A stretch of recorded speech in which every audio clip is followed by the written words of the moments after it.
Pernahkah kamu membayangkan kamu memiliki suatu kemampuan yang luar biasa dan bisa menyelesaikan setiap persoalan dengan sangat mudah? Mungkin itu sesuatu hal yang mustahil, bukan? Namun tidak bagi Sherlock Holmes. Siapakah Sherlock Holmes itu? Mari kita cari tahu.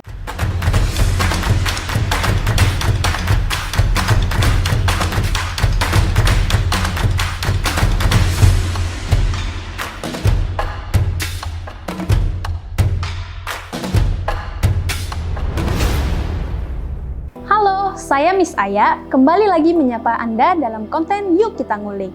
Pada kesempatan kali ini, kita akan mengupas isi buku yang ditulis oleh Peter Collins yang berjudul How to Think Like Sherlock Holmes, Tips Menyelesaikan Masalah Sehari-hari dan Berpikir Kreatif ala Sherlock Holmes. Sherlock Holmes merupakan tokoh detektif Inggris yang diciptakan oleh Sir Arthur Conan Doyle dalam cerita berjudul A Study in Scarlet. Sherlock Holmes selalu berhasil membuat orang terpukau dengan kepiawaiannya memecahkan kasus-kasus rumit. Kemampuan berdeduksi secara cepat dan tepat, kemampuan menyamar, dan keterampilan forensik dari sang detektif saat menyelidiki kasus menjadi ciri khas utamanya. Tidak ada kasus yang tidak dapat ia pecahkan. Ia mampu menjelaskan solusi dari permasalahan yang dihadapinya dengan sangat cerdas dan jelas sehingga mereka yang melihatnya merasa sangat bodoh karena tidak menyadari berbagai petunjuk. Dalam buku ini dirangkum beberapa cara berpikir kreatif dan mengambil kesimpulan yang paling menonjol dari Holmes. Kemampuan luar biasa yang dimiliki oleh Sherlock Holmes datang dari proses belajar dan pengalaman ekstensif. Mungkin Anda dapat menirunya dari kebiasaannya belajar dan disiplin yang baik. Talenta Holmes sangat mengandalkan objektivitas. Saat mendiagnosis sebuah kondisi mental atau emosional pun, Holmes hanya menggunakan data yang bebas dari bias dan pengetahuan historis untuk membuat kesimpulan.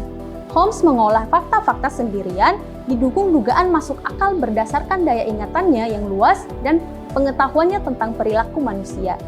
Cara objektif dalam mengamati sebuah masalah yang dilakukan Holmes ini adalah hal lain yang dapat kita tiru dan praktikkan. Adapun hal yang bisa kita praktikkan, yaitu pertama, kemampuan untuk menjadi seorang pengamat objek. Objektif dalam melihat suatu keadaan menjadi kunci penting bagi setidaknya setengah permasalahan yang kita hadapi. Kita juga harus berpikir sistematis serta sabar, bukan malah mengambil kesimpulan terburu-buru dengan hanya berdasarkan informasi yang sangat sedikit serta prasangka pribadi. Kita seringkali hanya kurang memperhatikan sekeliling atau mengamati detail-detail kecil. Hal mudah yang dapat kita lakukan untuk mengubah kebiasaan tersebut adalah dengan bersikap tenang berpikir lebih banyak tentang berbagai hal. Kedua, berpikir di luar kebiasaan. Berpikir di luar kebiasaan ini menggambarkan metodologi Sherlock Holmes secara sempurna. Istilah ini berarti mempertimbangkan berbagai sudut pandang pilihan dan alternatif dalam sebuah situasi. Ini artinya menerapkan cara berpikir kritis untuk mempelajari apa yang kita lihat dan amati. Berpikir di luar kebiasaan adalah cara kita untuk mengatasi suatu masalah atau situasi dari berbagai sudut pandang yang berbeda. Mengamati sebuah masalah melalui kacamata yang sama jarang memberikan hasil sesuai harapan. Oleh karena itu, perlu melibatkan diri dalam hal-hal baru, bahkan asing bagi kita. Tentunya, kita tidak bisa mempraktikkan semua hal sama persis dengan Sherlock Holmes, tetapi kita dapat memolesnya agar berguna dalam memecahkan masalah sehari-hari. Kita dapat belajar mengamati dan membuat kesimpulan-kesimpulan. Kita dapat meningkatkan pengetahuan pada bidang yang relevan, sekaligus memperbaiki daya ingat kita. Kegagalan untuk menghasilkan solusi atas suatu permasalahan bukan hanya disebabkan oleh kurangnya pengetahuan atau keterampilan berpikir logis, melainkan karena gagal menembus dinding diri sendiri atau mengenali adanya dinding-dinding yang menutupi pandangan Anda atau solusi nyata. Kenalilah diri sendiri dan robohkan dinding-dinding yang menutupi pandangan Anda. Demikianlah Yuk Kita Ngulik episode kali ini. Jangan lupa untuk terus menonton episode-episode selanjutnya dengan pembahasan buku-buku menarik lainnya.